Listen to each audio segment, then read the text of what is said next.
Stargirl Chapter 13. In less than a minute, everything returned to normal. Stargirl retrieved Cinnamon and sat back coolly in the hot seat as if nothing had happened. Kevin's eyes twinkled. He was squirming. He couldn't wait to dig into the interview. Neither could the jury, but their eyes were not twinkling. Kevin forced himself to look serious. So your name? Stargirl. It's pretty unusual. Stargirl gave him a blank look. Kevin was flustered. Isn't it? He said. Stargirl shrugged. Not to me. She's putting him on, I thought. Chico, I said into my mic. Stay tight on her face. The voice was heard dimly off camera. Kevin turned. A jury member had spoken. Jury mic up, I said. Ready, 2. The mic was passed to Jennifer St. John. 2. The mic looked like a black ice cream cone before Jennifer's face. Her voice wasn't pleasant. What was wrong with the name your parents gave you? Stargirl turned slowly to Jennifer. She smiled. Nothing. It was a good name. What was it? Susan. So why did you drop it? Because I didn't feel like Susan anymore. So you just threw Susan out and named yourself Stargirl? No. Still smiling. No. Pocket moused. 12 pairs of eyes boggled. What? I named myself Pocket Mouse, Stargirl said breezily. Then Mud Pie, then Hully-Gully, then Stargirl. Damon Ricci snatched the mic from Jennifer St. John. What's it going to be next? Dog turd? Uh-oh, I thought. Here we go. Kevin jumped in. So you changed your name whenever you get tired of it? Whenever it doesn't fit anymore.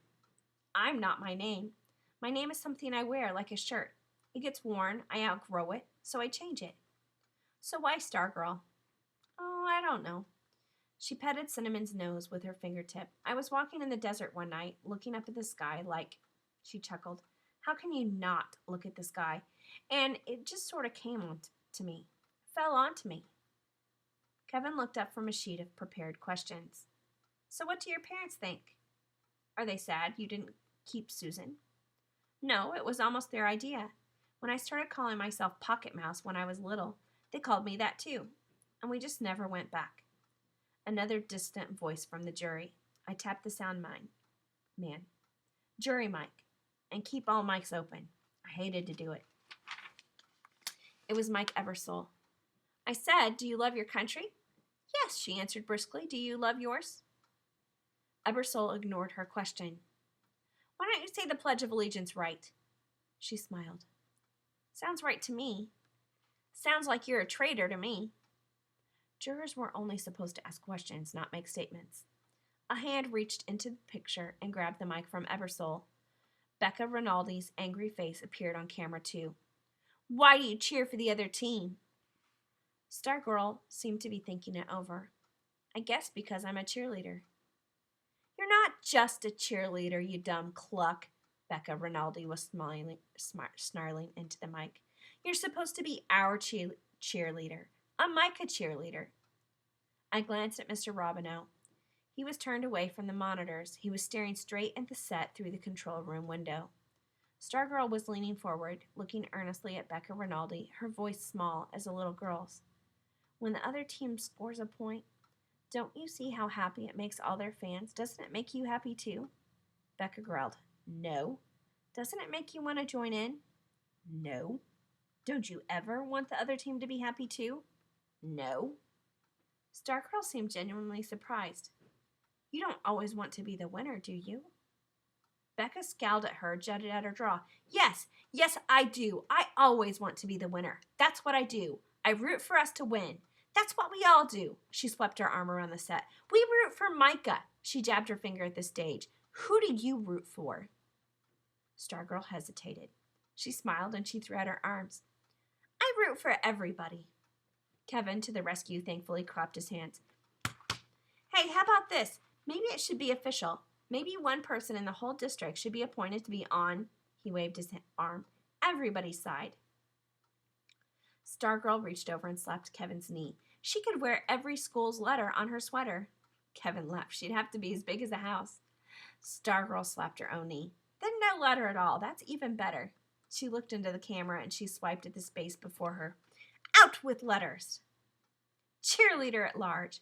everybody's cheerleader. Kevin sat at attention and placed his hand over his heart. With liberty and justice for all. And a cheerleader for all. Eberstar snarled into the jury mic. And a nut roll for all. Kevin wagged his fingers. That's a no-no, he scolded. No statements from the jury. Questions only. Renee Bozeman snatched the mic. Okay, here's a question. Why did you quit homeschooling? Stargirl's face became serious. I wanted to make friends. Well, you sure have a funny way of showing it, making the whole school mad at you. I wish I had never given in to hot seating Stargirl. Stargirl just stared. Chico filled the screen with her face. Gimme. It was Jennifer St. John reaching for the mic. And out of school, too. You meddle into everybody's business. You stick your nose in whether you're invited or not. Why do you do that? Stargirl had no reply. Her usual impish expression was gone. She looked at Jennifer. She looked at the camera as if trying to find an answer in the lens. Then she was looking away, looking at the control room. I took my eyes from the monitor, and for a second I thought they met hers at the control room window. I had been wondering when Hillary Kimball would speak up, and now she did. I'm going to tell you something, girl. You're goofy. You're crazy. Hillary was standing, jabbing her finger at Stargirl, chewing on the mic. You must have come from Mars or something. Kevin raised a timid hand. And don't tell me no statements, Kevin. Where'd you come from? Mars or something? Now that's a question. Why don't you go back where you came from? There's another question. Stargirl's eyes filled the camera. Don't cry, I prayed. There was no stopping Hillary. You want to cheer for other schools? Fine, go there. Don't come to my school. Get out of my school. Other hands were snatching at the mic. I know what your problem is. All this weird stuff you do. It's just to get attention. It's to get a boyfriend. The jurors laughed. They were a mob. Hands grabbed at the mic. Kevin looked anxiously at me. I could do nothing. With all the buttons and switches at my command, I was helpless to change anything on the other side of the glass. I got a simple question for you. What's the matter with you? Huh? Why can't you be normal? Why do you want to be so different? Yeah, is it something wrong with us that you gotta be so different? Why don't you wear makeup? They were all standing now, jabbing, jutting, shouting, whether they had the mic or not. You don't like us, do you? Do you?